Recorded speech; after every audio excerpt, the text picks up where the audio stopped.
c'est la débandade, frère et sœur. Hein? On va aller dans tous les sens. Parce que le lion, il fait peur. Et quand il est dans la savane, là où on trouve le lion, en tout cas, il fait peur. C'est pas pour rien qu'on l'appelle le roi. Mais si le lion meurt, l'être qui faisait peur là, il ne vaut plus rien. C'est vrai que sa carapace peut faire peur à certaines personnes ou à certains animaux, mais en réalité, il n'y a plus rien dedans. Il n'y a plus de vie. Celui qui faisait peur là, il s'est éteint. On ne peut plus, on va parler seulement de lui au passé. Alors que le chien, il est tout petit comme ça, mais il est en vie. Il peut encore faire son petit bonhomme de chemin. Amen, frères et sœurs. Ce matin, je vous envoie les salutations de l'Éternel Dieu en personne. Amen. Et recevez cela parce qu'on va passer un très bon temps ensemble dans la parole de Dieu. Amen. Amen. C'est vrai que vous avez reçu le programme du culte. C'est Giscard qui devait être là, mais on a permuté. Il est allé encourager l'église de TPM et puis moi je suis venu ici. Donc peut-être à la fin du culte on verra si Dieu a bien fait les choses. Mais on sait que Dieu fait toujours les choses bien. Amen. Amen. Probablement que ce qui va être dit ici, quelqu'un a besoin de l'entendre. Et je sais que Dieu va nous parler encore ce matin. Amen, frères et sœurs. Donc on va baisser la tête, je prie et confier ce temps entre les mains du Tout-Puissant. Père éternel Dieu, créateur du ciel et de la terre. Père éternel, propriétaire de tout l'univers. Le gardien et le propriétaire de l'éternité. Seigneur, les scientifiques ont beau utiliser leurs matériaux les plus sophistiqués, ils ne peuvent jamais connaître quelle est la dimension du ciel. Parce que Père, c'est à perte de vue. Seigneur, Papa, on parcourt d'un pays à un autre, d'un continent à un autre, Seigneur. Le ciel est immense. Alors que la Bible dit dans le livre d'Ésaïe, tu as tracé les dimensions du ciel dans la paume de ta main. Seigneur, qui es-tu? Tu es bien plus grand que le plus grand de nos défis. Tu es plus grand que le plus grand de nos problèmes. Père, la Bible dit qu'à tes yeux, toutes les nations de la terre sont comme une goutte d'eau dans un seau, Papa. Père des cieux, un seau est rempli d'eau. Que représente une goutte face à toute cette quantité d'eau? Et la Bible dit, c'est comme ça que tu vois tout l'univers, toutes les nations de la terre. Seigneur, ça montre en réalité que, Père, nous sommes tellement petits à tes yeux. Et Père, dans cette petitesse, nous voyons nos défis ou nos problèmes comme étant tellement grands. Alors que ta parole dit que ça ne vaut rien du tout devant toi. Et c'est toi que nous adorons. Et c'est toi qui as choisi, Papa des cieux, de faire de nous tes enfants. Papa, tu nous as même accordé la grâce de porter ton nom. Quel privilège! Ce matin, nous nous tenons devant toi, Papa des cieux, en toute humilité, pour te demander pardon pour toutes les fois où nous avons été tellement ignorants au point d'oublier ces choses précieuses. Merci de nous les rappeler, Papa. Et viens ce matin encore nous parler. Merci, Papa des cieux, roi de gloire, pour James qui était ici, Seigneur. Papa des cieux, pour le frère, le doyen Koulibaly, Seigneur. Merci, Papa, mon Dieu, mon roi, pour tout ce qui a été fait jusque-là. Continue de nous encourager, Papa, mon Dieu, dans ta parole. Efface ma personne. Je veux me chosifier entre tes mains ce matin, afin que, Père, tout ce qui vienne ne vienne pas de moi, mais vienne directement de toi, Seigneur. Parle à nos cœurs ce matin, transforme-nous, que nous ne partons pas comme nous sommes venus, et qu'en tout l'honneur et la gloire te reviennent au nom de Jésus. Amen. Amen. Amen, frères et sœurs. Amen. Donc je suis là ce matin parce qu'on avait pris rendez-vous avec l'église de TPM. Je ne sais pas pour celles et ceux qui étaient là, lors de la première partie de ce message que j'avais fait ici. Quels sont ceux qui étaient là? Ok, il y avait une bonne partie quand même. Et qui se rappelle du thème du message de la première partie? Ça fait longtemps, hein? Qui se rappelle? Si quelqu'un trouve ça va avoir un joli cadeau avant de partir à la maison. Yes. Laisse Dieu te former et transformer en silence. Ok, super. Est-ce qu'on peut encourager notre frère? Amen, mon frère. Que Dieu te bénisse. Donc, c'était ça. Laisse Dieu te transformer en silence. Laisse Dieu te transformer et te former en silence. Et frères et sœurs, il y a eu beaucoup de choses qui ont été dites lors de ce message. C'est toujours bon de nous rappeler ces choses, frères et sœurs. Et notre frère Jean-Luc, je pense qu'on a fait un enregistrement. Donc, j'invite celles et ceux qui n'étaient pas là à vraiment replonger dans tout ce qui a été dit, et dans la première partie et dans la deuxième. Amen, frères et sœurs. Et qui peut, en quelques secondes, nous dire ce qu'il avait retenu de cette première partie-là? C'est vrai que ça date quand même. Ça remonte à un peu plus d'un mois. Hein? Mais qui peut nous dire ce qu'il a retenu brièvement et qui pratique? Ouais. Oui, ma soeur. Qu'est-ce que ça? Lorsque Dieu nous met quelque chose, de garder cela pour nous. Voilà, de ne pas nous poser et de laisser Dieu travailler. Et quand ça sera, tout sera prêt, on pourra venir témoigner de ça. Amen. Super. Merci beaucoup, ma soeur. Merci. Oui, la madre. Parce que plus tu parles, plus il y a des personnes, même si tu avais des rêves, des personnes qui sont autour de toi, qui peuvent te décourager. Parfois, tu n'as pas bien compris des personnes aussi qui sont là qui, en réalité, tu penses que certains sont contents, mais en réalité, ils ne sont pas contents. Donc, c'est d'utiliser la sagesse de Dieu. Tu dois parler de ta vie. Ok, merci beaucoup. Très bon point aussi. Oui, ma soeur.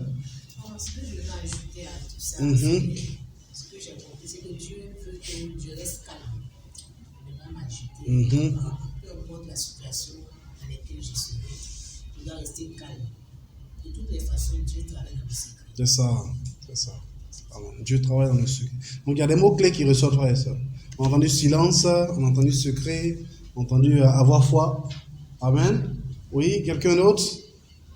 Oui, la madre. On a dit aussi que l'ennemi de l'homme, c'est l'ignorance. Le plus grand ennemi de l'homme, c'est ça.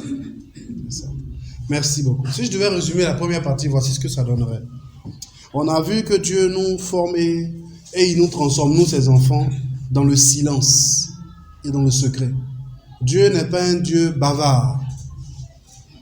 Il prend son temps pour travailler. Parce qu'en réalité, il n'a rien à prouver à quelqu'un. Dieu n'a rien à prouver à un être humain sur la terre. Là. Non, attends, je vais te démontrer que non. Il est Dieu. Hein, le simple élément que j'ai pris tout à l'heure en priant par rapport à la science, c'est parmi des milliards, milliards même peut-être, c'est un chiffre ou une façon de compter qui existe dans notre monde ici. Je ne sais pas si Dieu a un instrument de mesure, peut-être que ça dépasse notre monde. Amen, frère et sœur. Dieu n'a rien à prouver à quelqu'un. Dieu est bien plus grand que tout ça. Donc, c'est dans le secret que Dieu travaille. Et le plus grand danger, comme on l'a vu également de la vie de l'homme, ce n'est pas seulement l'épreuve extérieure, mais c'est son ignorance. Moi, je dirais même son ignorance spirituelle. Parce que quand on ignore beaucoup de choses, on peut commettre beaucoup d'erreurs. On peut mal interpréter les situations. Parfois, Dieu est en train de te conduire dans tel chemin, sur tel chemin, pour travailler telle ou telle chose en toi, mais à cause de ton ignorance, tu interprètes ça mal. Tu vois, certaines personnes en veulent à Dieu. Est-ce que vous savez ça? Il y en a qui en veulent à Dieu. Donc, pourquoi tu as fait ça à tel moment? C'est simplement de l'ignorance. Dieu, lui, il sait qu'en réalité, au bout du chemin, il aura toujours raison. Donc, pendant qu'il nous voit sauter dans tous les sens, il est calme. Amen, frères et sœurs. Et c'est son ignorance parce qu'un homme qui ne comprend pas les voies de Dieu risque de mal interpréter sa saison. Chacun de nous a une saison ou des saisons dans sa vie. Il faut d'abord connaître ce qu'on appelle le concept des saisons. Ce n'est pas un concept religieux, frères et sœurs. C'est biblique. Si tu ignores les saisons de ta propre vie, tu vas mal interpréter les choses. Tu vas te retrouver à répéter les mêmes erreurs tout le temps, alors qu'il y a des saisons de ta vie. Jusqu'à ce que tu apprennes qu'en réalité, je suis dans telle saison. C'est vraiment une saison d'abondance, une saison de grâce. Ou alors c'est une saison de formation, une saison d'épreuve. Parce qu'il faut tout ça, amen, frères et sœurs, pour qu'on puisse être équilibré. Et Dieu sait ça aussi. Et à travers des passages comme Osée 4, verset 6, Matthieu 6, verset 6, et puis Jean 12, verset 24, on a vu dans ce message-là que tout ce qui doit durer ne se construit pas dans la précipitation, ni dans l'exposition prématurée.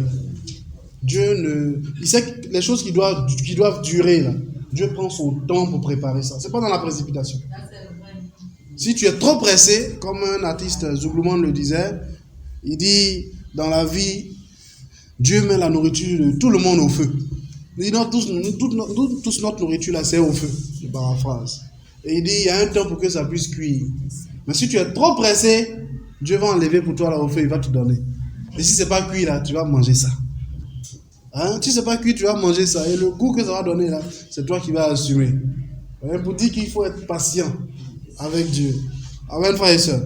Et ça ne se construit pas non plus dans l'exposition prématurée. Les choses qui doivent durer considérablement. Dieu ne veut pas, comme la sœur le disait, qu'on se précipite, mettre quelque chose dans ton cœur. Tu es tellement bouillonnant, content, enthousiaste, que tu veux tout de suite sursauter, partager. Non. Tu commets une grave erreur. Et surtout, c'est pas n'importe qui qu'on parle. Tu vois? Mais ça se fait dans un processus caché, profond et patient. Comme une semence qui est enfouie en terre, avant de porter du fruit, l'homme doit accepter d'être préparé avant d'être révélé à la lumière. Amen, frères et sœurs. Et c'est comme ça que Dieu travaille. Donc, en somme, on a vu que Dieu appelle chacun de nous à le laisser travailler dans son caractère, dans sa foi, dans son intelligence, dans son cœur en secret. Tu peux être là, assis ou assise, et puis porteuse ou porteur de grands projets que Dieu a dans ta vie. Peut-être même pour l'église ou même pour plusieurs. Mais ce n'est pas à tout moment qu'il faut parler.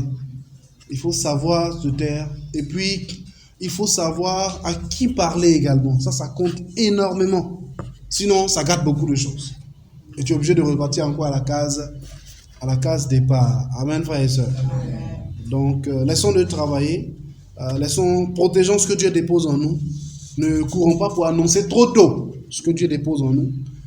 Essayons de comprendre que parfois le silence que Dieu nous donne en réponse à nos questions, ce n'est pas un abandon, mais c'est un atelier divin. Parfois on prie, on demande des choses à Dieu, on est à genoux, on s'humilie, et puis Dieu nous répond par le silence. On dit, mais attends, pourquoi est-ce que Dieu me répond par le silence? Ça veut dire qu'il ne tient pas compte de moi. Il bénit les autres, et puis moi c'est le silence. Ou alors c'est seulement les autres qui sont appelés à prospérer, et moi je suis derrière. Pourquoi? Non, Dieu sait ce qu'il fait. Et le plus grand nombre d'années de silence qu'il a donné en réponse à Israël, c'était combien? Qui se rappelle? Combien? 400 ans de silence. Plus de 400 ans de silence où Dieu ne parlait pas. Son peuple a beau faire tout ce qu'il voulait crier, Dieu ne parlait pas du tout. Il a attendu. Et quand c'était le moment, il a parlé. Amen, frères et sœurs. Donc, c'était pour rafraîchir un peu les éléments dont on avait parlé et aussi à l'égard de ceux qui n'étaient pas là lors de la première partie, pour vous demander d'aller sur la plateforme de notre frère Jean-Luc et puis lui donner des vues, parce qu'il a uploadé l'enseignement ou cette partie-là là-bas. Donc, ça va vous faire beaucoup de bien. Donc, on poursuit avec la deuxième partie, suite et fin, je l'espère. Donc, les 4 premières parties, frères et sœurs, on avait vu dans la première partie que Dieu nous forme d'abord en nous arrachant à l'ignorance. Deuxièmement, on a vu que Dieu nous construit souvent dans le silence et dans le secret. Avec des exemples pratiques. Troisièmement, on a vu que Dieu utilise le processus caché pour transformer une semence en destinée. Amen, frères et sœurs. Quatrièmement, on a vu que Dieu veut que nous puissions protéger le processus. C'est-à-dire, tout ne doit pas être annoncé trop tôt. Et on a vu pourquoi. Si tu veux savoir pourquoi, je t'invite à aller voir la vidéo de notre frère. Et dans la deuxième partie, on va voir le 5e point. qui dit que le silence n'est pas l'isolement. Parfois, dans ta vie, là, il faut être sélectif, mais pas fermé. J'explique cela, frère et soeur. Il faut apprendre. Si tu ne sais pas le faire, il faut apprendre à faire cela. Il faut être quelqu'un de sélectif, mais pas quelqu'un de fermé. Quelle est la différence selon vous? Comment vous comprenez ça? Être sélectif et pas fermé. Ça veut dire quoi? Oui, ma soeur. Ce que moi je comprends, c'est-à-dire il faut faire des choses Ok, très bien.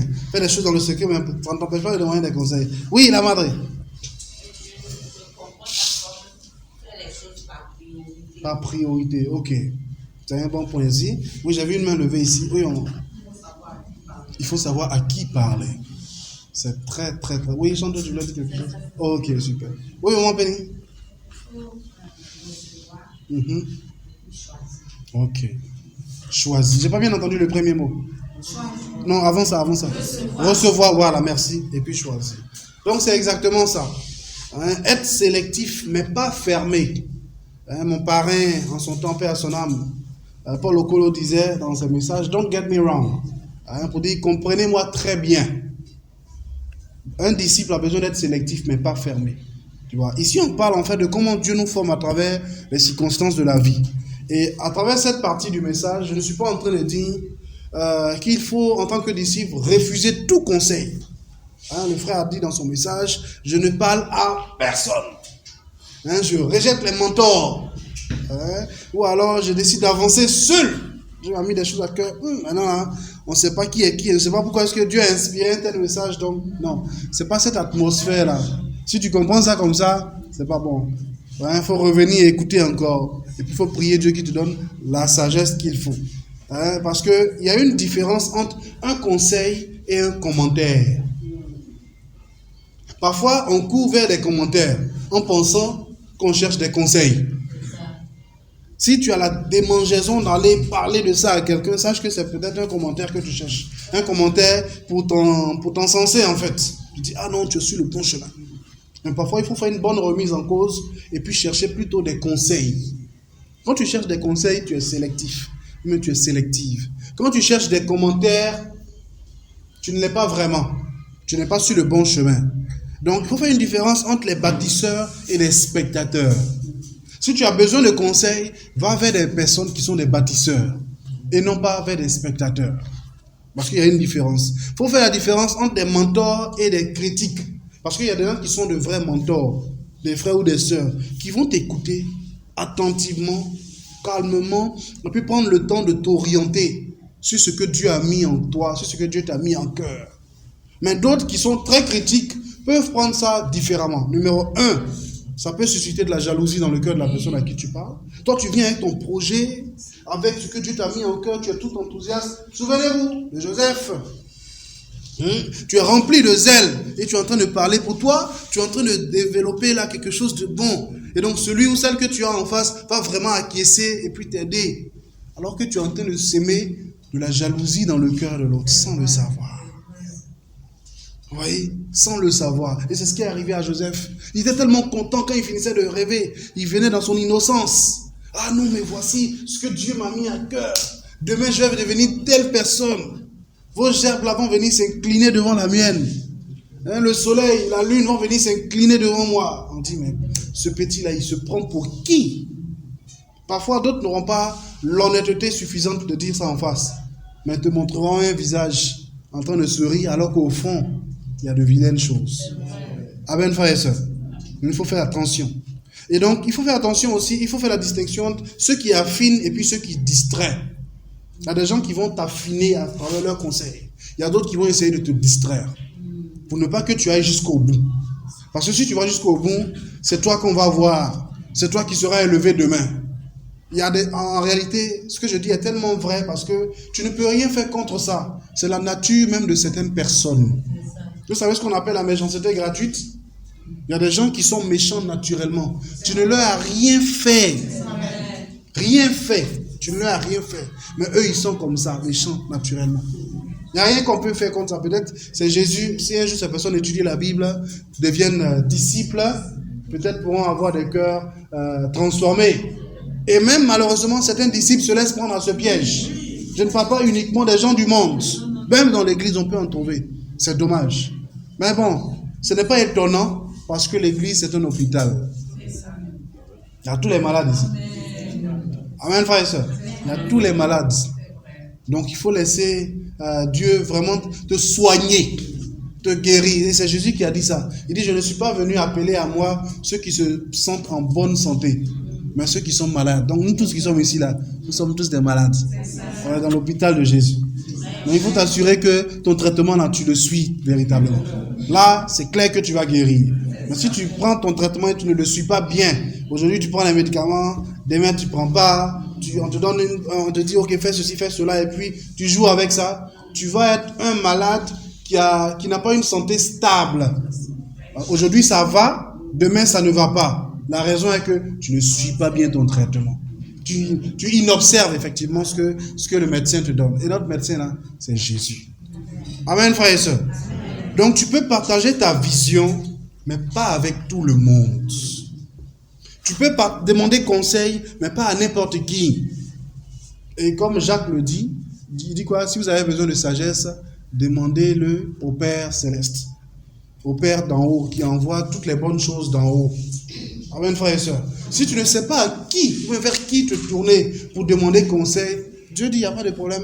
Même pour ça, là, prie-moi, demande-moi, moi je vais t'orienter. Tu as peut-être à cœur d'aller voir telle ou telle personne. Okay. Seigneur, je veux que tu puisses me confirmer si c'est vraiment ton choix. Parce que j'ai fait les choses trop de moi-même et j'ai vu que toutes les fois, ça n'a pas marché comme il se devait. Ou alors ça marchait un peu, mais les résultats étaient de maigre durée. Ils étaient maigres, et de courte durée. Donc je veux que ça change. Dieu va t'orienter. Amen, mon frère, ma soeur. Amen. Donc tu peux chercher un encadrement, mais pas au prix de perdre ta voix. Tu peux chercher un encadrement, mais pas au prix de perdre ta voix. Vous souvenez-vous, ce point-là vient juste après le point 4 qu'on avait vu qui disait qu'il faut protéger le processus. Et dans ce point-là, j'avais dit, quand tu annonces tes plans à des gens qui n'ont pas payé le prix que tu es prêt ou prête à payer, tu invites leurs limites dans tes possibilités. Ça veut dire quoi? Naturellement, il y a des personnes qui ont des limites, qui ont des doutes, qui ont des envies. Ça ne faut pas jouer avec la vie. Et quand tu te retrouves à partager des choses que tu as à ces personnes-là, qui ne sont pas prêtes à payer le prix. Toi, tu as payé le prix pour arriver là où tu es. Ou alors, tu as porté quelque chose en toi pendant combien de temps? Malheureusement, tu te retrouves face aux mauvaises personnes et en ouvrant la bouche, le simple fait que tu parles à ces personnes, qu'elles émettent des doutes sur ce que tu es en train de projeter ou planifier là, ça va nuire à ce que tu es en train de planifier. C'est la vie, c'est comme ça. Amen, frères et sœurs. Donc c'est ce pourquoi il faut être très sage. Proverbe 27, verset 17. Proverbe 27, 17 nous dit, comme le fer aiguise le fer, ainsi un homme excite le visage de son ami. Vous pouvez noter aussi Proverbe 15, verset 22. Proverbe 15, verset 22, la Bible nous dit, les projets échouent. Proverbe 27, 17 d'abord et 15, verset 22. Les projets échouent faute d'une assemblée qui délibère, mais ils réussissent quand il y a de nombreux conseillers. Mais ces conseillers doivent être des personnes capables d'ajouter en fait. Les conseillers vers qui tu vas, il faut que ce soit des personnes qui ajoutent à ce que tu as déjà, pas des personnes qui vont soustraire ce que tu as. Donc c'est ça la différence. Amen, frère et soeur. Donc ce que j'essaie de nous faire comprendre, mon frère, ma soeur, c'est qu'il faut montrer ton plan ou tes plans à des bâtisseurs ou des bâtisseuses, pas à des critiques. Il faut partager ta vision à des visionnaires, pas à des spectateurs. Il y a des gens qui sont des spectateurs. Dans la vie, il y a des gens qui sont nés comme ça, avec des dispositions. Et puis il y a d'autres qui développent cela au fur et à mesure qu'ils avancent. Donc si tu ne sais pas, choisis, demande à Dieu. Amen. 6e point. Tu n'as pas été créé pour être remarqué, mais pour être nécessaire. Tu n'as pas été créé pour être remarqué, mais pour être nécessaire. Et cette pensée-là, je la trouve tellement puissante parce qu'il y a beaucoup de choses dans cela et on va voir cela ensemble. Et je pense que ça devrait nous habiter aussi. Je pense que Dieu ne nous a pas créés pour qu'on soit vu.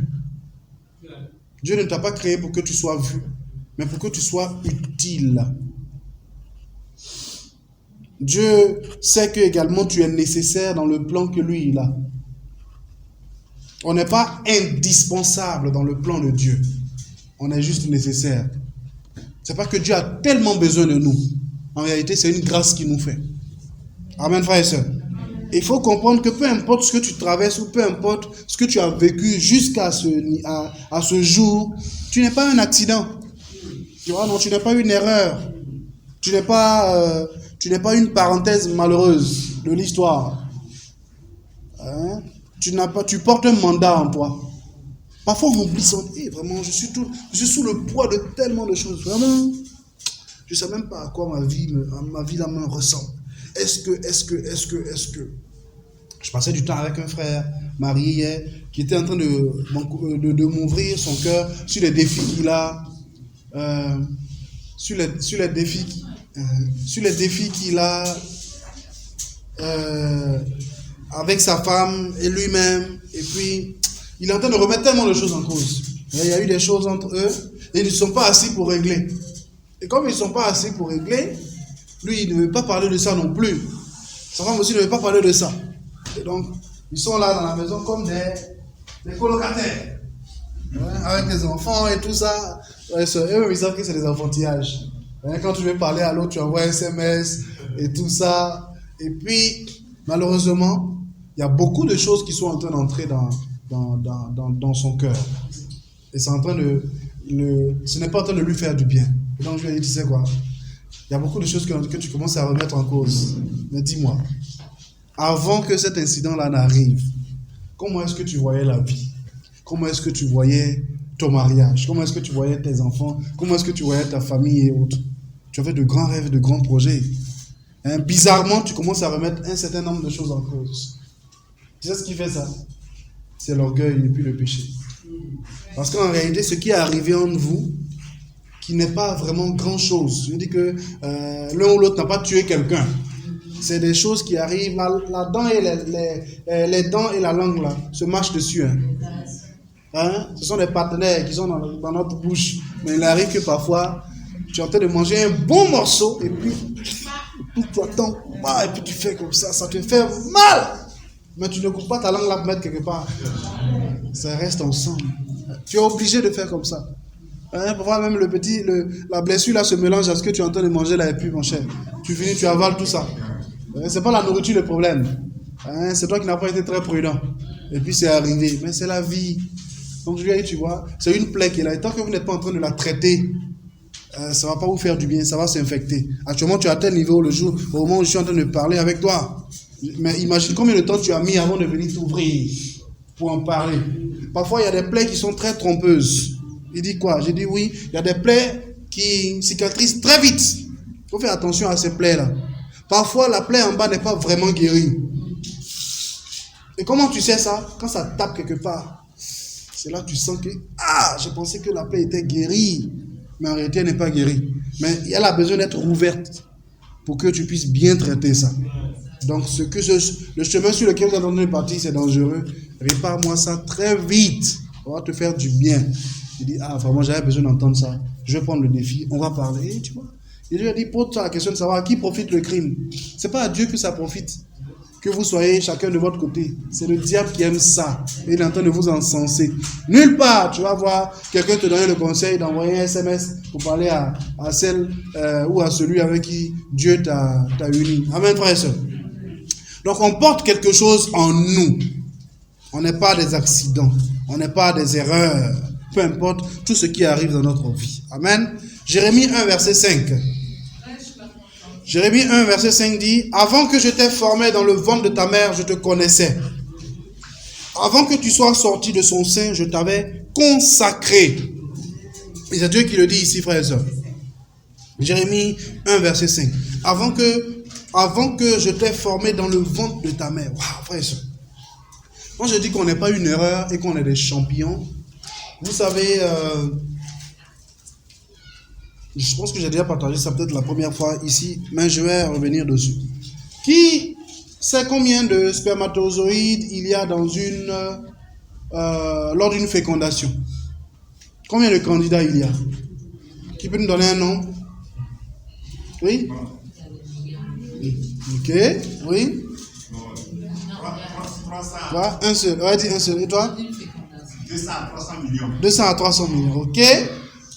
Les médecins ont donné, oui? Des milliers. D'accord, oui? Des milliards. Ok. Il y en a beaucoup. Ce qui est juste selon la médecine, ça tourne autour de 400 millions. Alors qu'il y en a plus même. Vous voyez, les êtres humains, en comptant, ils peuvent se tromper. Et puis tu comptes comment? Il y a beaucoup de choses qui dépassent notre entendement. On dit qu'il y a au moins 400 millions qui sont candidats à la fécondation. 400 millions. Waouh! Et puis c'est un seul qui y arrive. Quand c'est deux, on dit c'est des jumeaux. Et donc c'est celui qui arrive, le premier qui arrive à féconder là, qui est celui qui arrive et puis qui devient, qui entre, qui féconde, qui devient un œuf, qui se subdivise au fur et à mesure. C'est incroyable, frère et soeur. Et celui-là, quand il finit, il naît, il devient un bébé, il grandit, il est sur terre là et c'est chacun de nous assis. Mais on ne se rappelle pas de ça. Parce que peut-être à ce moment, on n'avait pas de conscience. Mais Dieu, il voyait tout ça. Il dit, c'est comme ça qu'on a été des champions. Donc tu as été un champion avant même de venir sur cette terre ici. Comment se fait-il que les choses de la terre là te font croire que non, tu n'en vaux pas la peine? Ouais, c'est pas vrai. Donc Dieu dit, avant que tu n'aies été formé dans le ventre de ta mère, lui, il te connaissait. Il avait quoi? Il dit, je t'avais consacré, ce qu'il a dit à Jérémie. C'est des mots forts, frères et sœurs. Regarde, Psaume 139, verset 14. Psaume 139, verset 14. Amen, frères et sœurs, est-ce qu'on est ensemble? David dit ici, je te loue, Seigneur, de ce que je suis une créature si merveilleuse. Il faut te répéter ces choses-là à toi-même. Quand la vie commence à être chaude, dis non, c'est pas possible. Ça là, c'est juste, c'est rien pour mon Dieu. C'est rien. Moi là, je ne suis pas une erreur. Tu regardes parfois les défis ou les problèmes droit dans les yeux. Et puis tu dis, moi, je suis une créature si merveilleuse. Est-ce que vous savez que les paroles là, ce n'est pas que... c'est de la puissance. Surtout quand c'est enrobé des versets bibliques. Il y a des gens qui ne sont pas disciples, qui savent ça. Qui connaissent la puissance qu'il y a dans la parole de Dieu. Et nous, on a non seulement cette puissance, et on ajoute sur ça le nom qui est au-dessus de tout nom. Le nom devant lequel toute langue confesse et tout genou fléchit, qui est le nom de Jésus. Mes frères et sœurs, c'est incroyable. C'est incroyable, frères et sœurs. Le nom de Jésus. Donc, tu dis, quand David dit, je te loue parce que je suis une créature si merveilleuse, il a compris beaucoup de choses qui parfois nous échappent ou qu'on oublie. Est-ce que tu sais que ton empreinte digitale est unique? Qui sait que son empreinte est unique? Vous savez, dans tous nos systèmes, passeport, pièces électroniques, comment cela est possible? Quand tu regardes le doigt ici, je regarde mon doigt, puis je regarde le doigt de mon frère Yves Jo, mais pratiquement c'est le même dessin là. Même si on met nos doigts dans l'encre et qu'on colle quelque part, que je vais regarder tes yeux, tu vas voir les mêmes modèles là. Mais c'est pas pareil. C'est peut-être les mêmes modèles, mais Dieu est tellement fort qu'il fait qu'on sait que c'est Yves Joël qui est là. On sait que ça c'est l'empreinte, au point que les gens ont trouvé que c'est ça qu'il faut utiliser comme dans nos systèmes de sécurité. Mais c'est ça qui peut nous identifier.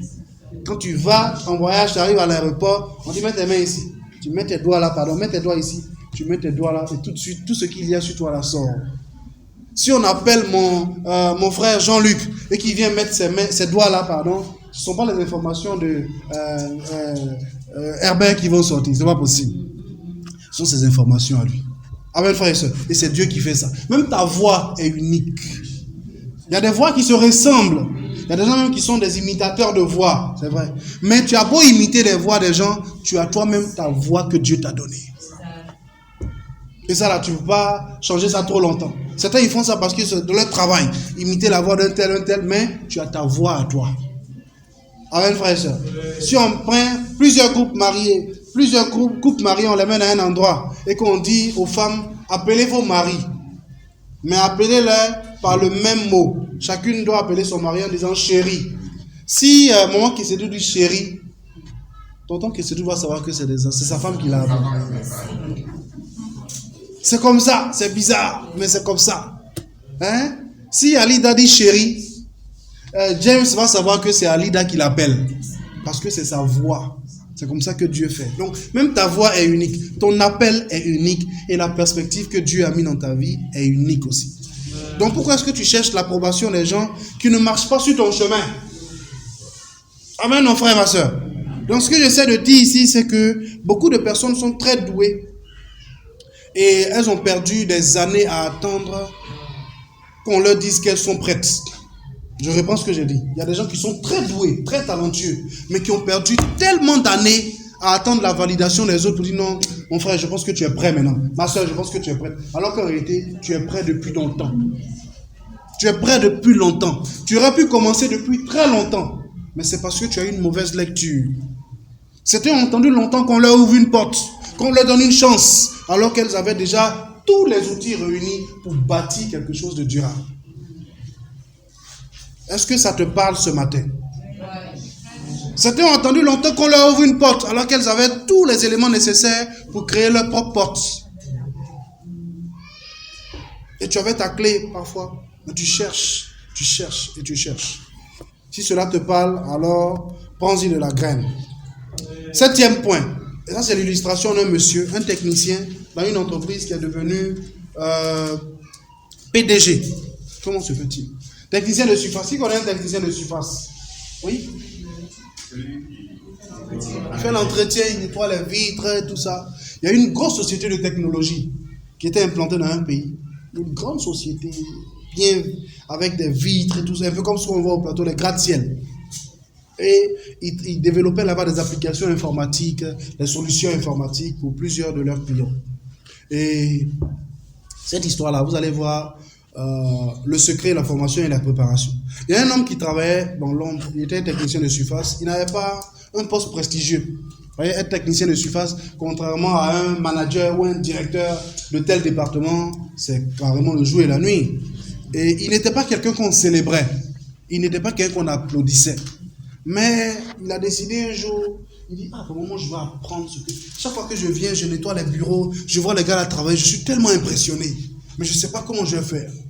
Vous savez ce qu'il a décidé de faire? Un jour, il a décidé, parce qu'il vient nettoyer, les gens finissent à 17h de travailler, lui il vient commencer son travail à partir de 18h. Il nettoie pendant 2 heures de temps, et puis après il rentre à la maison. 2 heures ou 3 heures, il rentre à la maison. Et un jour, il a dit non, je vais changer. Il a pris le téléphone qu'il avait, il a fini de nettoyer, il a fini, puis il s'est assis. Il est allé sur YouTube. Il a commencé à prendre des informations, voir des vidéos sur comment fabriquer telle chose, sur le langage informatique, le codage, la programmation. Il y a beaucoup de choses. Donc, il a commencé à apprendre. Et puis, il a pris goût. Donc, quand il venait maintenant, chaque fois, il avait sa routine. Je finis de faire le travail que j'ai à faire, paf, et puis il reste là à étudier jusqu'à 3 heures du matin. Et à 3 heures, il rentre à la maison. De toute façon, la journée, il ne travaille pas. C'est à partir de 18 heures qu'il travaille. Et il a fait ça pendant longtemps. Pendant longtemps. Il a appris. Pendant que les autres venaient, il finissait de travailler et puis il rentrait. Lui, il observait. Pendant que les autres se dispersaient, il apprenait. Et vous savez quoi? Il a appris des systèmes, il a appris des rouages. Il a appris le langage, il a trouvé un peu d'argent, il s'est acheté un ordinateur. Il a commencé à développer des applications lui-même. Il a conçu beaucoup de choses et quand il a fini, il était là, il attendait. Un jour, ils ont lancé un recrutement d'un poste de développeur junior dans la société. Et puis, il allait candidater. Imaginez-vous comment les gens se sont sentis quand ils ont reçu son dossier. Ce gars-là, il compte sur quoi? Oh, tu vois, le gars, on en va aller acheter banane braisée. Vraiment, hein? Il a poussé des ailes à ce monsieur. Ok. Mais comme ils sont censés être transparents et justes envers tout le monde, eh bien, on accepte son dossier. Et puis, il s'en va. Il cartonne. Il va à l'entretien. Il cartonne fort. Les gens disent, mais c'est pas possible. Il envoie son ordinateur. Il leur montre tout ce qu'il a conçu. Il fait des présentations. Il projette tout ça. On dit, mais attends. Mais le gars là, il a eu quel temps pour faire tout ça? Comment cela est possible? Et il a eu le poste. Donc il est passé de technicien, de nettoyeur là, à un développeur junior. Et vous savez quoi? Il ne s'est pas arrêté là. Il a continué dans la même routine. Il était avec maintenant des collègues, des gens qui étaient un peu comme ses patrons là, ils sont devenus ses collègues. Et chaque fois que les gens, le travail finissait à 17h, 17h30, tout le monde partait à la maison. Lui, il restait là. Il restait là pour étudier encore jusqu'à 3h du matin. Et il continuait de se former. Parce que la connaissance là, on ne finit jamais d'apprendre. Il s'est formé encore plus. Et quand il a fini, quelques temps après, il y a eu un poste de senior qui s'est ouvert. il a candidaté, il a eu encore le poste. Il a gardé la même routine. Il est passé de senior-là à un poste de directeur. Il a eu le poste de directeur. Et il a continué jusqu'à devenir PDG de cette structure. Imaginez quelqu'un qui nettoie les bureaux, mais c'est pas possible, jusqu'à devenir celui peut-être à qui maintenant on ouvre les portes. C'est incroyable. Frères et sœurs, il n'était pas celui qu'on célébrait, ni qu'on applaudissait. Mais pendant que les autres parlaient, lui il observait. Et pendant que les autres se dispersaient, lui il apprenait. Pendant que les autres se plaignaient, lui il se formait. Pendant que les autres voulaient la position, lui il développait la capacité. Mais les gens ils sont là, souvent c'est envie des postes. Non, ça, ce poste-là, non, c'est vraiment ce qu'il me faut.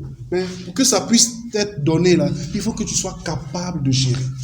Lui, il cherchait la capacité. Et il a appris les rouages, les systèmes. Et il y a une chose qui l'a aidé, ce n'était pas la motivation, c'est la discipline. Parfois, on confond les deux. On veut chercher à se motiver pour faire quelque chose. La motivation est bonne, mais elle ne nous envoie pas loin, frères et sœurs. C'est la discipline seule qui réussit à tout changer, à tout transformer dans la vie de quelqu'un. Et ça, c'est moi mon défi aussi. Priez pour moi à ce sujet. Amen, frères et sœurs. Il a appris la manière de fonctionner. Donc, extérieurement, on voyait un homme simple. Mais intérieurement, c'est quelqu'un que Dieu bâtissait. Et ça peut être le cas pour toi également. Et puis un jour, le temps du public est arrivé. Le 7e point, le titre, c'était l'illustration du technicien de surface qui est devenu PDG. C'est le titre. Le 7e point. Et un jour, paf, il est passé en public. Donc c'est celui qu'on regardait à peine est devenu le PDG. Et pourquoi? Parce qu'il s'est construit dans l'ombre, dans le secret. Quand les gens l'envoyaient aller payer banane et tout ça, il ne se plaignait pas. Il savait que à ce niveau de la vie là, c'est ce qu'il avait. Et donc il attrapait ça comme ça. Mais il avait une grande vision. Il ne parlait pas de ça à quelqu'un. Imaginez ce nettoyeur-là venir voir un directeur lui dit, ah vraiment, je veux apprendre ce poste-là et puis un jour devenir comme vous et tout ça. Quand quelqu'un entend ça, qu'est-ce qui se passe? Peut-être même que dans les jours qui suivent, on va te renvoyer. Mais il a compris, frère et sœur. Pourquoi je dis, on ne parle pas trop tôt, on ne parle pas vite. Il faut savoir te calmer, il faut savoir ce qu'il faut dire et à qui il faut dire. Et ça lui a valu ce que ça lui a valu. Amen, frère et sœur. Il a accepté d'être formé profondément. Il ne cherchait pas d'abord à paraître grand. Non. Et c'est Dieu qui l'a aidé. C'est exactement ce que Dieu fait. Amen. Et c'est pas moi qui le dis. Lisez Luc 16, verset 10. Luc 16, verset 10. La Bible dit, celui qui est fidèle dans les moindres choses, il est fidèle aussi dans les grandes choses. Et c'est Dieu qui le dit. Si tu es fidèle dans les petites, si tu apprends bien, en fait, c'est une formule mathématique dans la vie des disciples. Dieu dit, sois fidèle dans les petites choses. Et ça va te projeter dans les grandes. Nous, parfois, on veut vite les grandes choses. Dieu dit, non, c'est pas comme ça. Commence d'abord là où c'est petit, là. Parce que c'est petit qui devient grand. On est en 2026, parce qu'il y a une année qui s'est ajoutée à 2025. L'année prochaine, on sera à 2027. On ne sera pas à 2025, c'est pas possible. Donc, il y a une année qui va s'ajouter. Si tu as bien géré ton année 2026, ton année 2027 sera glorieuse. Amen, mon frère, ma soeur. Sois fidèle dans les petites choses. 8e point. C'est une femme qui est devenue enseignante dans une communauté. On a écouté un jour un enseignement, Christelle et moi, ma femme et moi, dans lequel l'auteur parlait d'une femme. Et cette femme-là avait quelque chose de précieux. Elle était dans une ville en Afrique du Sud. Elle n'avait pas un grand titre. Elle n'avait pas une reconnaissance officielle au début. Mais elle avait un don, un cœur et une grâce pour transmettre. Et elle n'a pas attendu que tout le monde la valide. C'est le 8e point, il n'y avait pas de passage. Elle n'a pas attendu que tout le monde la valide. Elle a commencé là où elle était. Elle était dans une communauté en fait où elle apprenait à certains enfants à lire. Mais à 1 ou 2 enfants à lire, écrire, tout ça. C'est le don qu'elle avait. Donc elle partageait ça aux enfants. Et puis elle donnait tout ça. Et puis ils apprenaient. Et puis elle a fait cela dans la simplicité, dans la discrétion. Et puis un jour, à force d'être fidèle dans cela, ce qui était caché est devenu visible. C'est-à-dire qu'un enfant, 2 enfants, ils finissent, ils ont des résultats scolaires spectaculaires. Donc les gens demandent, mais attends, comment cela se fait-il? Donc on leur dit que c'est telle femme-là qui enseigne telle personne. Donc la communauté a commencé à rassembler les enfants. Et puis la dame-là, maintenant, était celle qui donnait des cours. Et elle le faisait gratuitement. Elle le faisait avec passion. Jusqu'à ce que les gens disent, non, mais c'est pas possible. Il faut qu'on puisse la reconnaître. Il faut qu'on puisse l'élever. Et frères et sœurs, elle a pu faire des formations, elle a eu des diplômes pour essayer de certifier cela, mais elle a continué dans ce qu'elle faisait. Et son travail de persévérance là a aidé et nourri toute une communauté. C'était silencieux au départ, mais ça finit par parler plus fort. Donc parfois tu peux commencer avec 1, 2, mais tu ne sais pas ce que ça va devenir. C'est ta constance là qui va faire la différence. Amen. Et elle est devenue une enseignante reconnue dans sa communauté.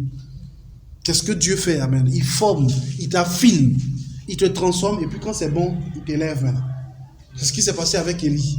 Élie était dans le torrent là-bas. Un grand homme de Dieu, imaginez-vous. Qui a défié 450 faux prophètes de Baal. Il se retrouve dans un torrent, où même pour avoir à manger, c'est difficile. Qui venait lui donner à manger? Un corbeau, frères et sœurs. Vous pouvez imaginer la statue d'Élie, grand homme de Dieu, te retrouver caché quelque part, où tu fuis pour ta survie, où c'est un oiseau qui vient te donner à manger. Regardez l'humiliation qu'il y a dedans. C'est Dieu qui fait ça. Il te forme, il te brise, il te casse.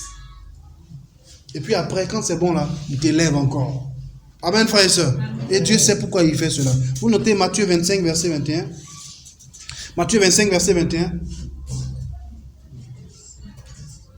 Matthieu 25, verset 21 qui dit, c'est bien, bon et fidèle serviteur, tu as été fidèle en peu de choses, désormais je te confierai beaucoup de choses.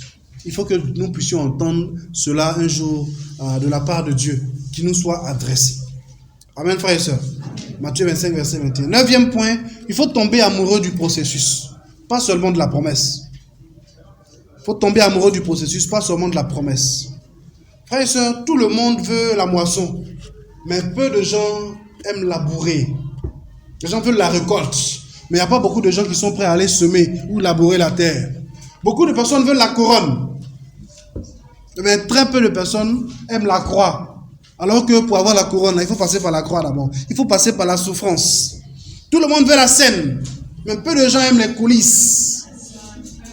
La scène c'est où c'est spectaculaire, on te voit sur le podium. Mais les gens ignorent tout ce que tu as dû faire dans les coulisses pour arriver là-bas. Il y a un frère qui me disait un jour, vraiment on dit quoi, ça va bien, j'ai appris que tu travailles à la BAD. J'ai dit oui, il dit, j'ai postulé un jour une fois pour avoir un poste de driver là-bas. Et puis, j'ai jamais été retenu. Il dit, tu as postulé combien de fois? Il dit, j'ai postulé une fois et puis après, je me suis découragé, j'ai laissé tomber. Il dit, vraiment, il faut prendre courage et puis il faut refaire. Moi, ça fait 12 ans que j'essaie. Il dit, quoi? Il dit, non. Il dit, non. Je comprends qu'une fois pour moi, là, en fait, ce n'était rien. Il dit, il a essayé une fois, comme ça n'a pas marché, il a découragé. Il dit, ok, moi, ça fait 12 ans que j'essayais. Donc, en 12 ans, là, je ne sais même plus, j'ai arrêté de compter. Mais il faut faire, il faut persévérer jusqu'à ce qu'un jour Dieu dise que c'est le moment. Mais aujourd'hui, j'ai compris en réalité que toutes ces années dans les coulisses là, c'était de la formation. J'avais besoin d'apprendre, mais vous n'avez pas idée, frères et sœurs, énormément de choses. Ce que la Bible dit, être fidèle dans la petite, et puis Dieu va te confier les grandes là, c'est trop vrai. C'est trop vrai, frères et sœurs. Parce que Dieu ne peut pas te propulser comme ça. C'est une erreur.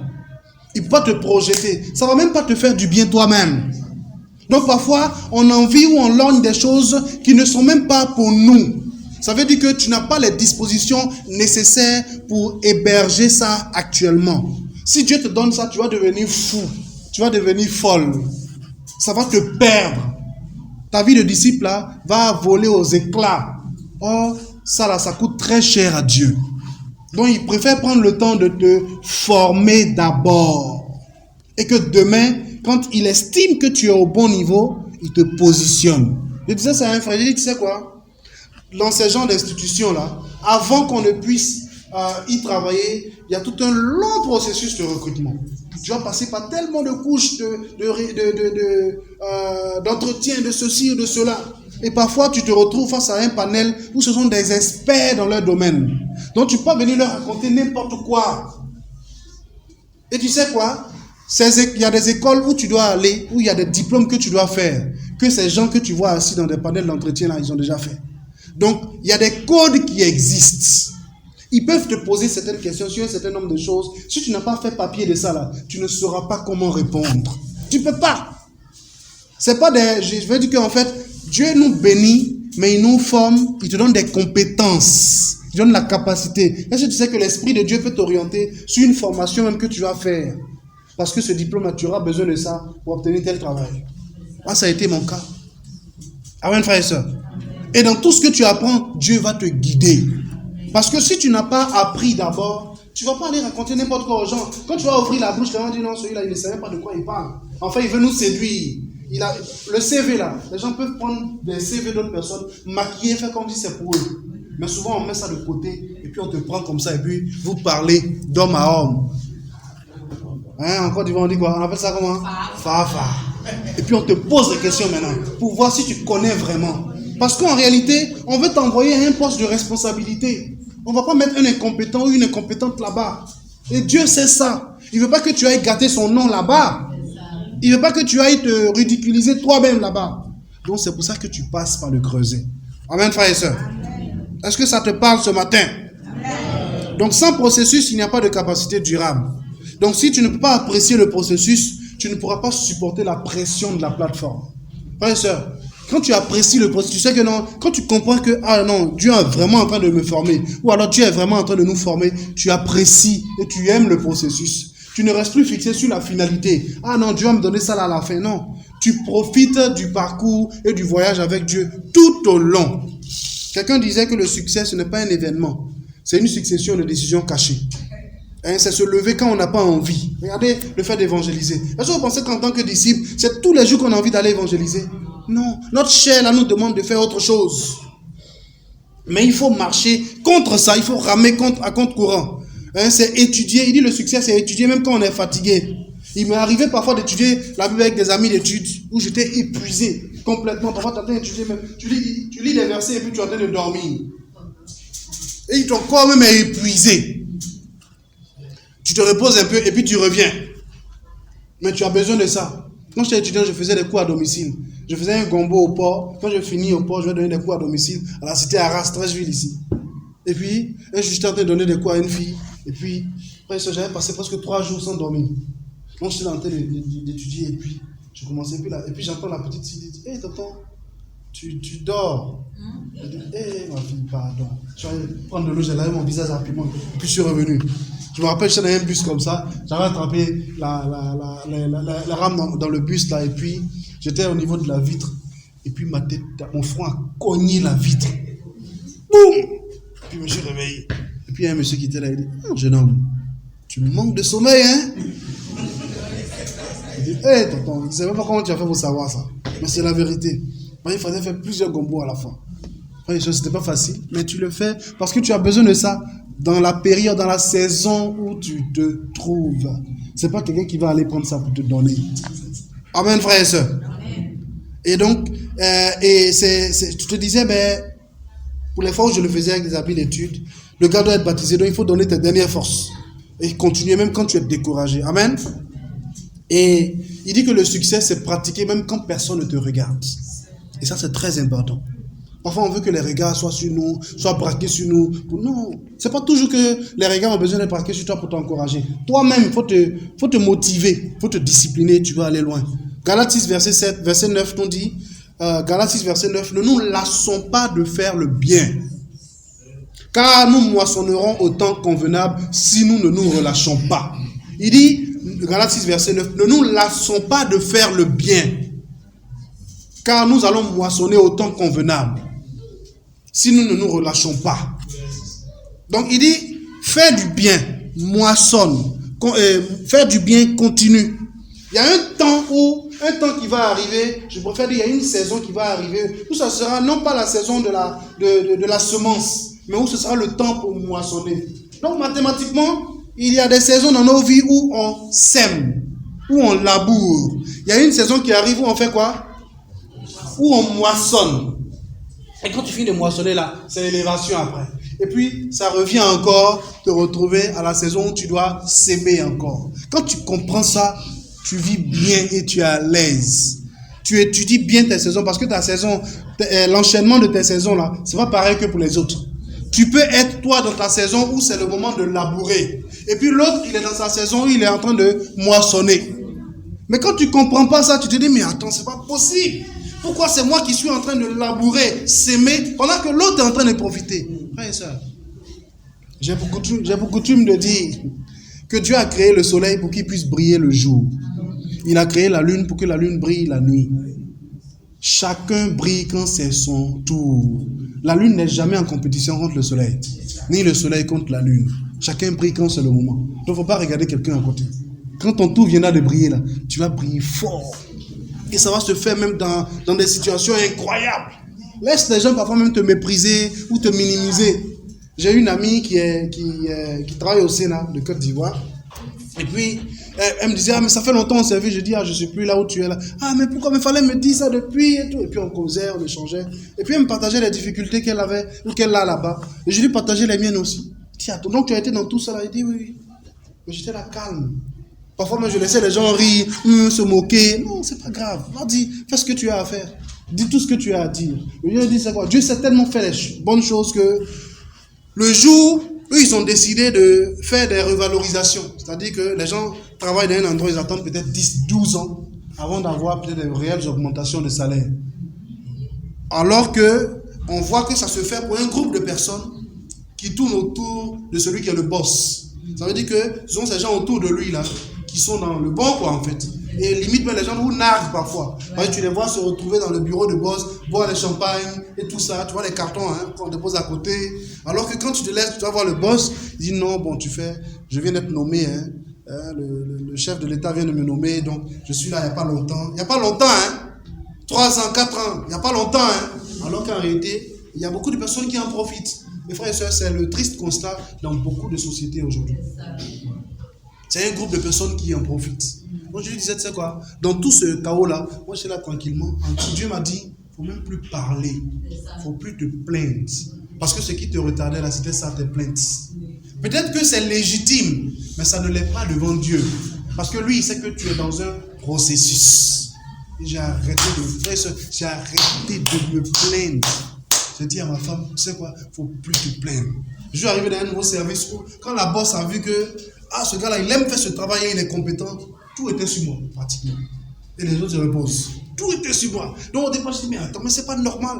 Et puis, je peux accepter que tout soit sur moi, parce qu'on a eu un compromis, on a eu un accord. Vous avez dit, commence peut-être dans quelques mois, et puis on va changer ta situation.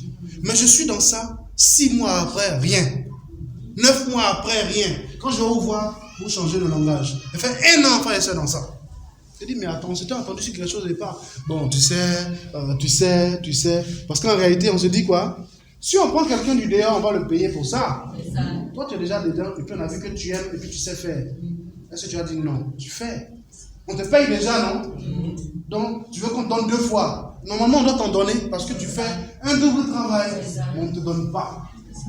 Frère et sœur. Et donc, c'était des objets de plainte, de murmure.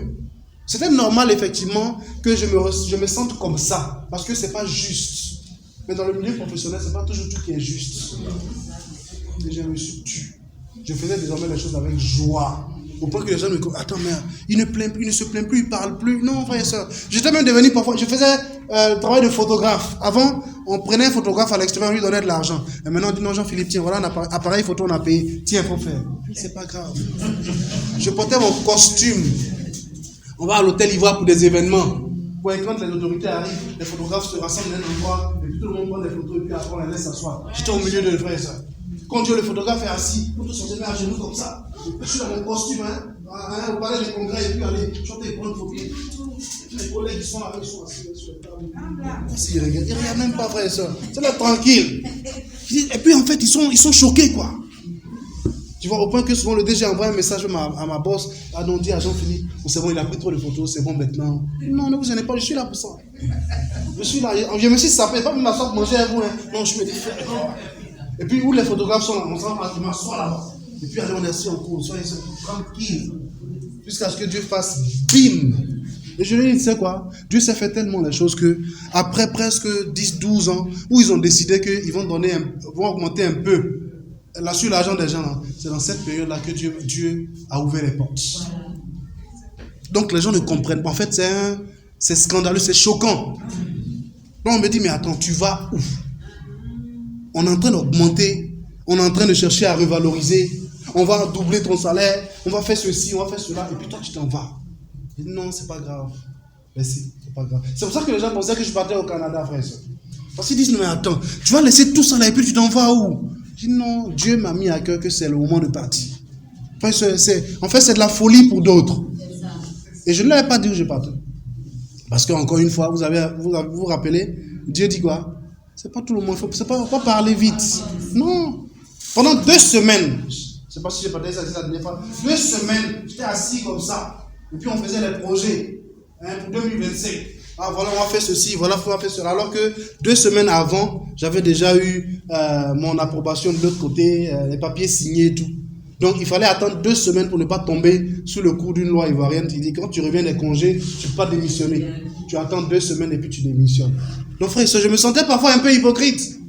Parce que je suis là et puis on parle de tel projet pour 2025. Ok, Jean-Philippe, tu vas faire ceci. Parce qu'eux, ils avaient en tête que maintenant, ils vont augmenter. Donc, tu pourras maintenant faire des choses librement. Je dis, il n'y a pas de problème. D'accord, telle chose, non, je vais faire ça, il n'y a même pas de problème. Non, on va faire ça. Frère et soeur, à un moment donné dans mon cœur, je me disais, est-ce que je suis pas en train d'être malhonnête? Parce que je sais qu'en 2025, je ne serai pas là pour faire ça. Je m'en vais loin. Mais on est en train de faire, bon, j'ai été professionnel. C'est-à-dire que j'ai fait le projet, où on a fait le montage du projet, des projets ensemble, comme si j'allais être là. De sorte parce que si je ne suis pas là, quelqu'un puisse occuper un poste. Et donc quand après je dis, mais attends, on peut avoir bâti tout ça et puis tu nous laisses tomber. Ah donc vous savez qu'on a bâti des choses, et puis c'est vous qui tiens dans les profiter. Non, l'heure arrivée de partir. Mais quand l'heure arrive de partir, Dieu te convainc. Et quand c'est le moment de partir, c'est le moment de partir. Parce que tu ne peux pas dire non, je m'en vais, et puis tu vas après rester. Si tu restes, c'est une catastrophe. Ils vont te mener la vie dure. Enfin, ce plus tard quand ils ont appris, ils étaient tous fiers et étonnés. Étonnés et épatés, frères et sœurs. Certains ne croyaient pas. Excusez-moi. Certains se disent, mais donc, comment le gars là, il a fait pour arriver là-bas? Il y a des formations que je faisais, souvent je partageais ça à d'autres personnes dans le bureau. C'est en fait, je suis en train de faire telle formation parce que dans un certain nombre d'années, je vais arriver dans ce coin. J'ai juste que les gens se moquaient en silence. Les gens riaient. Ouais, ça. Aujourd'hui, là, ils ont oublié. Il y a une là qui m'en voulait même. Parce qu'elle dit, pourquoi je ne lui ai pas dit? En fait, c'est ce qu'elle pensait, quoi. Pourquoi je ne lui ai pas dit? Donc quand je la voyais, je sentais qu'elle avait mal en fait. Et c'était une responsable là-bas. Mais je t'avais dit, toi, dans ton bureau, tel jour, que je suis en train de faire telle formation parce que je vais aller dans tel endroit. Mais elle ne peut pas comprendre. En réalité, comme je le dis, c'est vos projets. C'est Dieu qui met ces choses-là dans ton cœur. C'est pas pour les gens. Toi, tu veux parler parce que tu veux bien te faire voir, ou bien te faire prendre. Mais en réalité, tu suscites des jaloux. Et les gens vont te mettre des pots de banane. Et les pots de banane, j'en ai eu tellement, frères et sœurs. Tellement. J'en ai eu tellement, mais j'ai béni Dieu pour tout ça. Parce que j'ai compris qu'en réalité, j'avais besoin de tout ça. Peut-être même que là où je suis, il va en avoir encore. Oui, mais tu vas utiliser l'expérience de là où tu viens pour t'aider. Et frère et sœurs, Dieu nous forme dans le mariage, dans la vie de célibat, à travers les frustrations, même à travers des attentes, Dieu te forme. À travers tes déceptions, Dieu te forme. Il y a eu une fois où un responsable était un Rwandais, là où on travaillait. On fait un projet ensemble, on doit envoyer ça au patron et ça doit aller à la primature. Et donc quand on finit, ça va passer dans ma main pour que je fasse des corrections. Et quand je finis, et puis maintenant on envoie au patron. Je lui dis, comme tu as des lacunes, bon ça c'est connu en français, tu vois, tu n'écris pas bien, tu ne rédiges pas, mais quand tu vas finir, tu envoies, non, laisse que j'ai ça. Donc moi j'ai fini ma partie traduite de l'anglais vers le français, je lui ai envoyé, comme il est le patron, il a ajouté pour lui et puis je l'ai envoyé. Quand c'est arrivé dans la main des postes, il y a un mail rouge qui est venu, un message. Mais qui a fait ce travail-là? C'est pas possible. Vous voulez nous ridiculiser? On va envoyer ça à la primature, ça va arriver chez le président. Et puis, mais c'est pas bon pour nous. Vous savez quoi? Le monsieur a répondu au message. Et avant même qu'il ne réponde, mon patron direct m'a appelé dans le bureau. Il dit, le boss n'est pas content. Je lui dis, qu'est-ce qui s'est passé? Et puis il m'ouvre son message, il le met son ordinateur et puis il me fait voir. En réalité, j'ai une relation très privilégiée avec mon boss en question. Il est un Hollandais. Ça fait longtemps, on a travaillé pendant plus de 10 ans ensemble. En réalité, ce message, là où ces conversations, je n'étais pas censé les voir. Mais lui, il sait que ce n'est pas moi qui suis responsable. Parce que ce que lui dit, il écrit en anglais là. Il me donne, moi je suis traducteur, je traduis en français. Vous voyez, frère. Et puis on met ça dans le document, donc il sait. Donc dès qu'il m'a appelé, je lui ai dit, mais je savais que ça allait arriver. J'ai dit à l'autre là, qu'il ne faut pas qu'il fasse comme ça, qu'on change de stratégie. Il n'a pas écouté. Et voilà, les patrons ne sont pas contents. Pendant que je suis dans son bureau est ici, et puis le bureau de l'autre est là-bas, mon bureau est ici. Donc l'autre est assis dans son bureau, et puis en train de répondre au patron, oh désolé pour ce qui est arrivé, vraiment c'est pas notre faute, c'est Jean-Philippe qui a fait ce mauvais travail. On voulait la suite, je vous raconte ça une autre fois. Bon, qui veut la suite? James Down me dit, il reste 2 minutes de suite. Enfin, frère, et vous savez, en fait, dites-moi comment vous étiez, où vous seriez senti.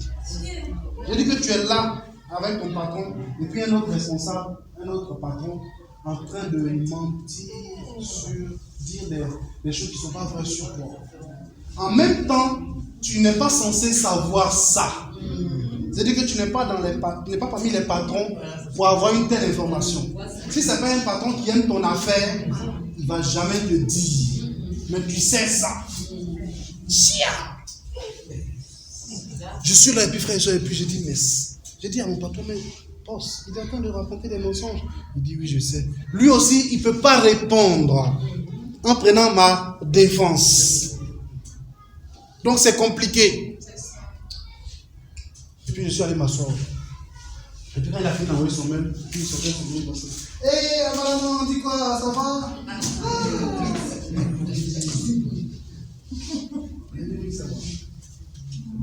Ok, d'accord. Il y a un coin qui le porte qui est sorti à André parce qu'il a un peu de donc on a mangé là-bas, tout ça, etc. On voit les programmes depuis longtemps. Donc le même matin, quand je suis parti, j'ai passé une mauvaise nuit parce que j'avais mal au cœur. J'avais très mal. Et quand je suis revenu le même matin, il dit, ah mon petit quoi, je vois que tu as une mine triste là. C'est quoi? Et tu dis, non, laisse, ça va aller. Et puis j'ai un ami, un collègue à qui j'ai parlé de ça, il dit, non, laisse. Il a dit quoi au patron? Qui va réparer tout ça, non? Laisse tomber, observons.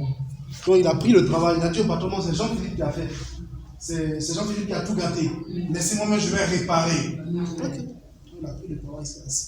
En son réparé, il a tout gâté. Et puis il a envoyé au patron. Donc quand il a envoyé le patron, a vu cette fois-ci, il y a plus Jean-Philippe. Et ils l'ont clashé fort. Il dit, attends, c'est pas possible. Tu es chèrement payé jusqu'à un niveau comme ça, il y a le travail que tu envoies, c'est pas possible. Donc on pouvait plus, tu as déjà gâté, on peut te renvoyer encore pour que tu répares. Il a fallu un ancien directeur qui avait fini, qui est parti à la retraite, un Belge, soit appelé de la Belgique, tant pour moi, pour venir aider au projet ici. Et quand il est arrivé, on lui a donné, il m'a appelé. Il dit, JP, j'ai besoin de toi sur ce projet-là. J'ai dit, ah bon, ça là, je sais d'où ça vient, je ne vais même pas mettre ma main. Il dit, je sais. Tu n'avais pas besoin de tout m'expliquer. Dès qu'on m'a appelé pour me dire là, parce que je connais la qualité de ton travail, on a travaillé pendant près de 7 ans avant que lui ne parte à la retraite. Donc je sais que ce n'est pas toi qui as fait ça. Mais ce n'est pas grave, laisse tomber. Viens ensemble, on va travailler sur ça. Et puis j'ai fait ce que j'avais à faire. Quand on a fini, c'est redevenu potable. On a envoyé les patrons en valide. Frères et sœurs, je ne suis jamais reparti vers le gars. Parce que jusqu'à la preuve du contraire, je ne suis pas censé savoir ça. Mais j'étais un peu obligé, j'ai laissé Dieu faire. Parfois, il faut laisser Dieu faire ton palabre. Et tu règles les choses, frères et sœurs.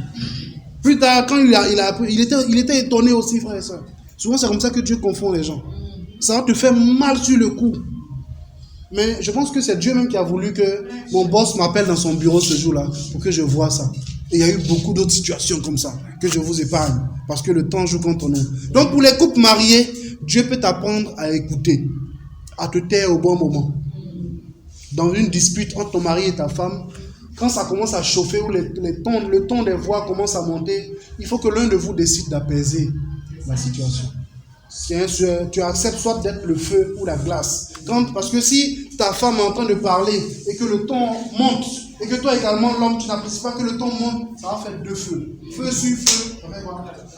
Toute la maison qui va brûler. Donc il faut que l'un de vous accepte d'être la glace. Pour que la tension puisse baisser. Ah non, vraiment, je pense que l'atmosphère n'est pas bonne actuellement. On reporte ça à une autre occasion où les esprits seront un peu plus calmes. Après, si tu fais ça, tu as appris une bonne chose. Dieu peut nous apprendre à mourir à l'orgueil, ou à aimer avec patience, ou à nous laisser corriger, ou à laisser Dieu façonner ton caractère. Le caractère, c'est pas quelque chose qui change du jour au lendemain. Non, il faut que tu puisses... Non, parfois, le caractère, là, c'est ancré en nous. Ça prend du temps. Et pour les célibataires, Dieu peut former en toi ton identité. Parce que parfois, on ne sait plus qui on est à cause des situations de la vie. Quelqu'un disait, une vie sans Christ, c'est une crise. Dieu peut former en toi, célibataire, la stabilité ou la pureté. Je vais noter 1 Timothée 5, verset 1 à 21. 1 Timothée 5, verset 1 à 21. Et même la maturité émotionnelle. 1 Timothée 5, verset 1 à 21. Et puis la dépendance à Dieu. Ou la capacité d'attendre sans te détruire. Et les défis, Dieu, dans les défis qu'on a en tant que disciples, Dieu peut former en nous la persévérance, ou la résistance, le discernement, parce qu'on en a besoin, la prière profonde. Il y a des situations qui vont arriver dans ta vie où Dieu va te former pour que tu deviennes un vrai homme ou une vraie femme de prière. Amen, mon frère. Ou même la maîtrise de soi. Vous pouvez noter Romains 5, verset 3 à 4. On a terminé pratiquement. Romains 5, verset 3 à 4. Qui dit, la tribulation produit la persévérance. Et la persévérance produit la victoire dans l'épreuve. Et cette victoire produit l'espérance. Donc, dans ce que tu appelles saison difficile pour ta vie, là, Dieu, lui, il appelle ça une école de formation. Parce qu'il voit que tu es dans son école, mon frère, ma soeur. Et il faut que tu apprennes à protéger ton cœur, tes pensées. C'est une chose importante. C'est important, frères et sœurs. Et je termine avec ce point. Certaines relations dans ta vie doivent être laissées en cours de route. Je m'explique pour que vous puissiez comprendre. Tout à l'heure, j'ai dit, il faut protéger ton cœur, tes pensées et ta paix. Il faut noter Ésaïe 26, verset 3. Ésaïe 26, verset 3. Philippiens 4, verset 7. Ésaïe 26, verset 3. Qui dit, à celui qui est ferme dans ses sentiments, Dieu assure la paix. Et puis Philippiens 4, verset 7. Il y a aussi Proverbe 4, verset 23. Donc je reprends, protéger son cœur et ses pensées. Ésaïe 26, verset 3. Philippiens 4, verset 7. Et puis Proverbe 4, verset 23. Qui dit, garde ton cœur plus que toute autre chose. Parfois, quand il y a trop de bruit, frères et sœurs, cherchez à vous retirer dans du calme. Parce que dans le calme, dans le silence, là, Dieu nous parle. Oui, Dieu te parle. Il y a une femme là qui a été bénie par un youtubeur, un gars qui fait des contenus au Canada et aux États-Unis. Il se fait passer pour un nécessiteux. Et puis les gens qui les aident, ils lui donnent beaucoup d'argent. Elle ne croyait pas qu'elle allait tomber sur quelqu'un qui a lui donné $1000. Ça veut faire quoi? Après le 500, 650 000. Donc ce jour-là, en fait, elle dit, elle vit à Détroit. Comme dans toute la population de Détroit aux États-Unis, là, c'est elle que Dieu a vu pour bénir comme ça. Donc elle est restée à la maison ce jour-là, elle n'a rien fait, elle dit non, je vais vraiment écouter le silence de Dieu et être reconnaissante à Dieu. Donc parfois, il faut t'exercer à cela. Il faut apprendre à écouter. Ce n'est pas dans le chaos que tu peux écouter. Et il faut savoir aussi que tous les problèmes de la terre ne sont pas tes problèmes. Tu ne peux pas tout résoudre. Donc tous les combats ne sont pas tes combats. Ah, c'est mon problème ça. Parfois, j'aime prendre tellement de choses, mettre sur ma tête. Penser que tu peux tout régler en même temps. Tu n'es pas Dieu pour tout régler. Toute discussion ne mérite pas ton énergie. C'est pas dans tout que tu veux mettre ta bouche. Non. Souvent, les gens peuvent être en train de parler. Laisse. Souvent, même tu entends de passer à côté. Tu entends certaines choses. Il n'y a pas de souci. Laisse tomber. Entre nous, il y a rien ici. Là, souvent, on aime des conversations où le gars est là et puis il y a des choses que tu mets dans la conversation pour l'inviter en même temps à parler. Parfois, tu n'as pas besoin de gaspiller ton énergie dans ça. Non. Laisse tomber. Hein? Et puis, je parlais des relations qui ont besoin parfois d'être laissées en cours de route. Je termine avec cette illustration de la fusée. Récemment, ils ont lancé en France, en Europe, la fusée Artemis. Et c'est lorsque la fusée doit aller dans l'espace, et frère, ce point est très important. Je pense qu'il faut qu'on puisse bien noter cela. La fusée, avant de monter dans l'espace, elle est compartimentée. Ça veut dire quoi? Quand on voit une longue fusée comme ça, on voit ça, il y a une partie qui est là, qui est la base. Ensuite, on les appelle les boosters. Il y a le premier étage, il y a le deuxième ou le troisième étage, et puis il y a la coiffe, hein, qui est une sorte de capsule. Donc, quand une fusée doit aller sur la Lune, il y a toutes ces parties-là qui entrent en jeu. Ça veut dire qu'il y a la partie du bas, qui est le booster, la partie principale. Et dans l'espace où la fusée doit monter, il y a une explosion qui se produit. Donc, il ne doit pas avoir de vie humaine dans l'espace et sur cette surface-là. Sinon, vous allez mourir parce que c'est une explosion qui se produit. Vous avez déjà vu ça à la télé et tout ça. Donc quand ça explose, ces compartiments-là montent. Je vous explique. Quand une fusée décolle, elle a besoin de plusieurs éléments. Et ces blocs-là s'enchaînent étape par étape. Donc, ce qui se passe, c'est quoi? Pour que la fusée puisse monter, il faut que cette première partie-là fasse son travail d'explosion. Et une fois que c'est lancé, arrivé à un certain niveau dans l'espace, il y a la deuxième partie, le deuxième étage qui se détache. Ensuite, il y a le troisième étage qui se détache. Et puis, il y a la capsule là, qui à un certain niveau dans l'atmosphère, vole maintenant sans problème. Si la fusée veut être sûre d'arriver à sa destination, elle ne peut pas partir avec tout le bloc. C'est pas possible. Sinon, tu ne pourras pas. Tu ne pourras pas le faire. Qu'est-ce qui se passe? Pourquoi est-ce que j'essaie de dire ça? Parce qu'en réalité, ce qui a aidé au décollage peut empêcher l'élévation finale s'il reste trop attaché longtemps. Ça veut dire que la première partie qui reste là, qui crée de l'explosion, après il y a le deuxième étage, troisième étage. Si le deuxième et troisième étage veulent rester avec la coiffe pour aller sur la Lune, c'est pas possible. Ça n'a pas été conçu comme ça. Donc ça va retarder. Et vous savez que ce parallèle-là, on le voit dans la vie aussi. On le voit dans la vie aussi. Et c'est mon dernier point en terminant. C'est une image spirituelle très forte. Dans la vie, il y a des relations qui sont utiles pour une saison. Il y a des relations que tu vas avoir avec des personnes qui sont utiles pour une saison. Il y a des appuis qui sont valables pour une étape. Il y a des gens qui vont t'appuyer, qui vont t'aider dans ta vie là. C'est valable, c'est une étape de ta vie. Moi, j'ai été aussi à des moments de ma vie où les gens ont payé mon transport, ont payé ma carte de bus. Donc, c'est des étapes de la vie. C'est important, tu as besoin de ça. Il y a des cadres qui sont nécessaires à un moment. Il y a des habitudes qui vont te porter pendant un temps. Mais tout ça là, ça ne peut pas t'accompagner jusqu'à ton altitude où Dieu veut que tu sois là. C'est pas possible. Ça veut dire que tu vas recevoir tout ça, mais il faut que tu comprennes qu'à un moment donné de ta vie là, il faut que tu puisses voler de tes propres ailes. Il y a des relations auxquelles on est très attaché. On a du mal à se détacher de certaines personnes alors qu'on sait qu'elles nous sont nuisibles. Il faut que tu fasses très attention. Parfois, Dieu nous forme en nous demandant de nous détacher de certaines fréquentations. Parce que tu sais que ces fréquentations-là, ça ne t'aide pas, ça ne te fera pas du bien. C'est des mauvaises fréquentations, frères et sœurs. Dieu ne dit-il pas dans la Bible, les mauvaises compagnies font quoi? Les mauvaises compagnies corrompent les mauvaises mœurs. Frères et sœurs, je suis interprète. Je suis interprète de formation. Et parfois, je suis sollicité. Je suis sollicité par des sociétés pour dire on a un colloque à organiser à Abidjan, on a un séminaire à organiser à Abidjan, et puis on a besoin des interprètes. Donc, on te confie le projet. Toi, tu recrutes des gens qui vont être des interprètes. Tu vas contacter quelqu'un qui va venir avec le matériel pour l'événement. Et puis quand on se retrouve, frères et sœurs, vous êtes dans la cabine, vous travaillez ensemble par paire de langues. Et il y a un ami là, il est très bon dans son domaine. Quand les blancs là sont en train de parler comme ça, et puis lui il est assis dans la cabine, le matériel qu'on a envoyé pour la conférence, 35e anniversaire, on est à l'intérieur, et puis il fait son travail, tu apprécies, et puis c'est un aîné, il fait bien son travail. Mais quand il finit, il a un problème, un trait de caractère. Ah, frère et soeur.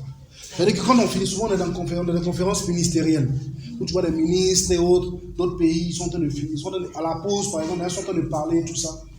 Puis quand il finit, on est ensemble ici, il nous laisse, et puis ça va s'immiscer dans les conversations des gens. C'est-à-dire que les ministres, les gens sont plus en train de parler, puis là ils se mettent en deux, puis essayer d'échanger avec eux. En fait, se donner gens, quoi. Se donner certains nerfs. Frères et sœurs, c'est déplacé. Parfois, ce n'est pas forcément des ministres, des gens qui sont des hauts cadres dans leur pays là-bas, ou même qui représentent leur pays, on se retrouve à venir ici pour une conférence. Tu finis ton travail là où tu es là, reste là. Mais c'est des complexes qu'il a développés, au point qu'il ne peut pas s'empêcher de faire ça. Quand on finit, parfois c'est quelqu'un qui t'invite sur un marché, mais lui il finit, ça va voir les gens qui sont en train de parler entre eux là, comment est-ce qu'ils ont trouvé le travail. Tout à l'heure, c'est moi qui étais en cabine là-bas, hein. Comment est-ce que vous avez trouvé la prestation?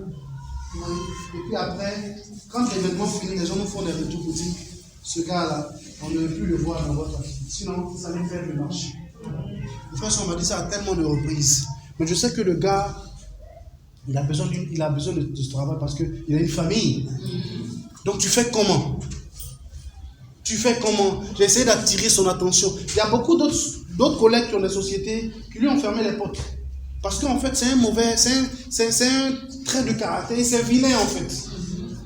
Tu ne peux pas inviter quelqu'un, vous êtes dans une activité, vous finissez, et puis c'est lui qui est en train d'échanger un peu avec tout le monde. Parfois même il a sa carte de visite, il donne aux gens, alors que c'est quelqu'un qui t'a invité pour faire un travail. Quand tu finis le travail, tu restes de côté. Mais en faisant cela, tu es en train de donner quelle image? Celui qui est porteur ou même qui est chef de projet, le client va l'appeler pour dire, mais attends, tu as un de tes gars qui est venu nous donner ta carte de visite, ça veut dire quoi? Ça veut dire que demain, il veut qu'on traite avec lui directement et non plus avec toi. Frère, ça beaucoup de choses. Et j'ai essayé d'attirer son attention à plusieurs reprises. Il n'a pas pu comprendre. J'ai compris qu'en fait, c'était un des compartiments de la fusée. Il faut que ça se détache. Ça te fait mal, mais il faut que ça se détache. Sinon, ça va finir par te nuire. Est-ce qu'il y a des relations, des attaches comme ça dans ta vie où tu sais que ça te nuit, mais tu es attaché à ça? Parce que tu as, c'est quoi, ton bon cœur là, ça peut te tuer. Oui, ça peut te tuer. Hébreux 12, verset 1 dit, rejetons tout fardeau et le péché qui nous enveloppe si facilement. Hébreux 12, verset 1, il y a 1 Corinthiens 15, 33 qui dit, les mauvaises compagnies corrompent les bonnes mœurs. Hébreux 12, verset 1 Corinthiens 15, 33, et puis Genèse 12, verset 21, où Abraham disait, quitte ton pays, quitte ta patrie, ta maison, ton père et ta mère, et va dans le pays que je te montrerai. Parfois, il faut accepter de quitter pour devenir. Genèse 12, verset 1 Corinthiens 15, verset 33, Hébreux 12, verset 1. Genèse 12, verset 1, Hébreux 12, verset 1 Corinthiens 15, 33, Marc 9, verset 2. Et dans Marc 9, Jésus avait 12 disciples. Mais la Bible dit, Jésus a pris seulement avec lui Pierre, Jacques et Jean sur la montagne. Jésus avait 12 apôtres. Mais il a pris Pierre, Marc et Jean pour aller prier. Tu vois? Parce que dans le groupe des 12 là, Jésus avait une relation avec tous les 12 et il avait une relation avec les 3. Frères et sœurs, il faut comprendre ça. Ça fait partie de la vie.